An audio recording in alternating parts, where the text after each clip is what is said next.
Individuality and States of Mind. Written by Carlos Pacheco, www.diaryofthoughts.com. Talking about individuality is a very subjective subject, as each person is a different world. Individuality matches an individual cognitive state that translates our dreams, ambitions, illusions, even our feelings, finally our souls. As society evolves every moment, the concepts about individuality are constantly changing and adapting to a new reality, the one that matches this new frame of mind. It doesn't mean that we are going in the right way, as individuality can lead to the lack of consciousness about collectivism, about oneness, which is at the origin of loneliness and absence of communication. Individuality is also related to our ego, and due to the different existing characters and those same personal concepts about this subject differ from person to person. Individuality is also connected with the word freedom, and this last one is extended to several areas of our social lives, namely, freedom of speech, freedom of thought, freedom of action, finally, freedom of spirit.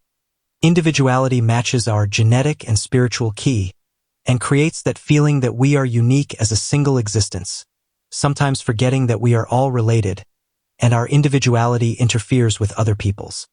It's true that each one of us is different in our way, but there is a consensus that rules our personal existence which we have to respect.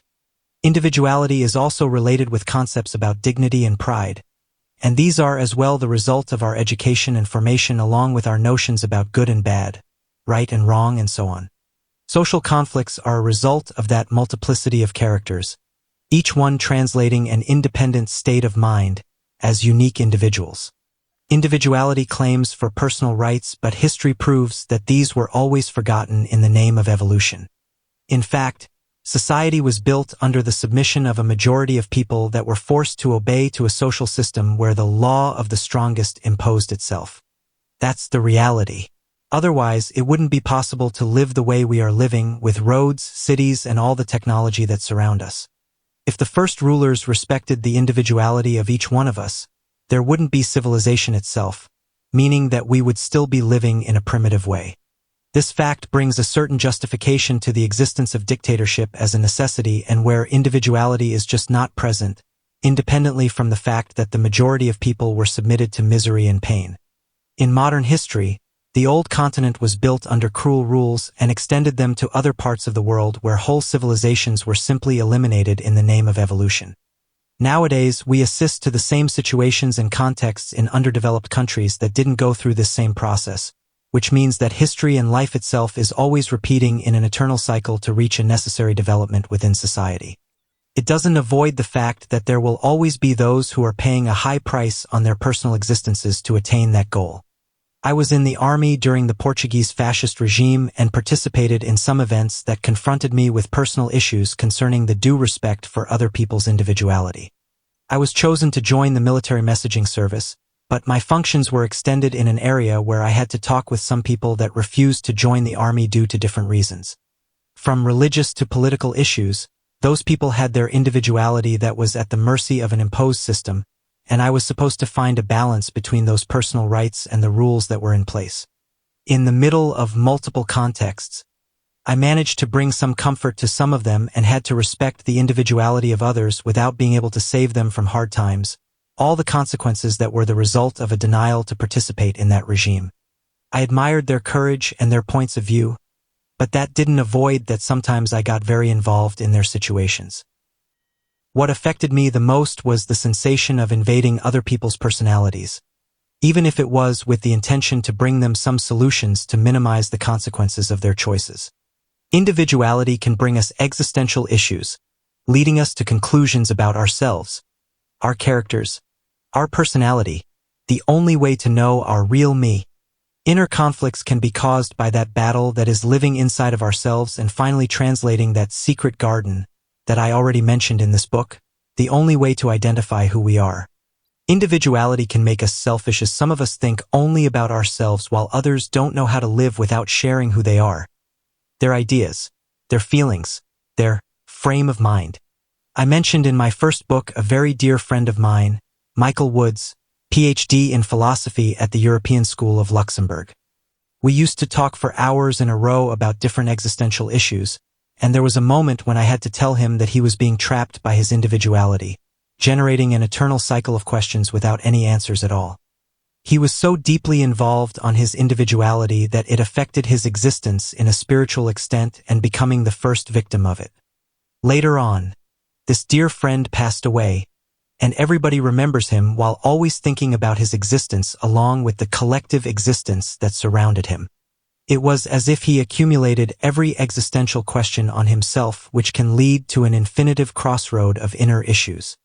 I guess that this can happen with every one of us, depending on how deeply we can think, and I found myself in the same situation. It's not by chance that we met, and we shared our opinions at the point when he invited me to lecture about relationships in his class, which I humbly refused. It's already difficult to completely know about our individuality, and if we try to understand too much other people's ones, we might lose the sense of reality by trying to integrate into their personalities, their characters to achieve a collective knowledge. There are those who reach that level of introspection. Others don't, and there are also those who simply ignore it or even don't accept who they are. Our existence is so simple and so complex at the same time, and it's not easy to completely identify what makes us react while following our inner voice. The conflict of personalities is extended, not only towards other people but also to ourselves. I even think that's where it starts, the reason why we used to say that if we are in peace with ourselves, be able to extend it to the ones we love and relate. People who change their personality all the time are the people who don't know themselves enough or don't want to assume who they know they are. States of mind are different from person to person, but they also interfere with each other, even can be used to manipulate a collective behavior.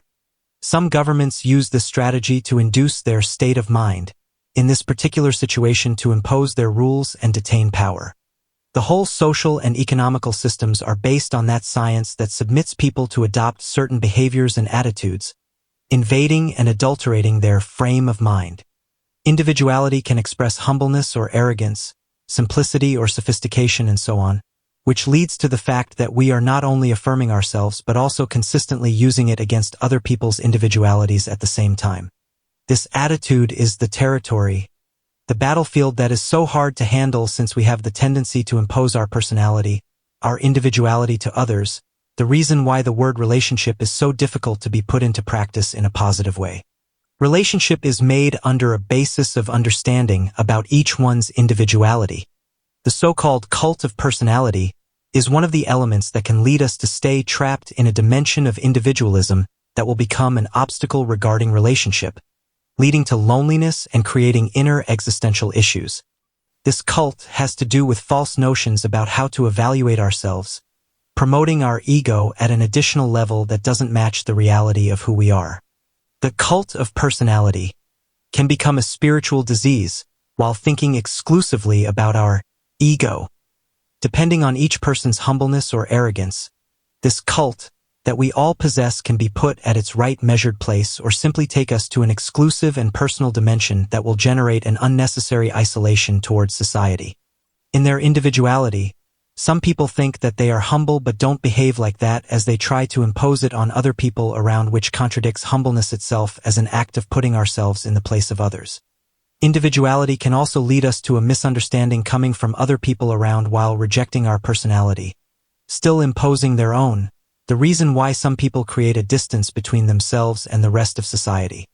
We can be as humble as we want, but there will always be arrogant individuals who don't accept it as they don't feel it. They simply don't understand it. Individuality is also connected with dignity and pride, in spite the fact that each one of us has different concepts about these two words, depending on their education and formation along with their inner principles and values. It's said that individualism is separated from character, but I truly think that it is the first one that shapes the second.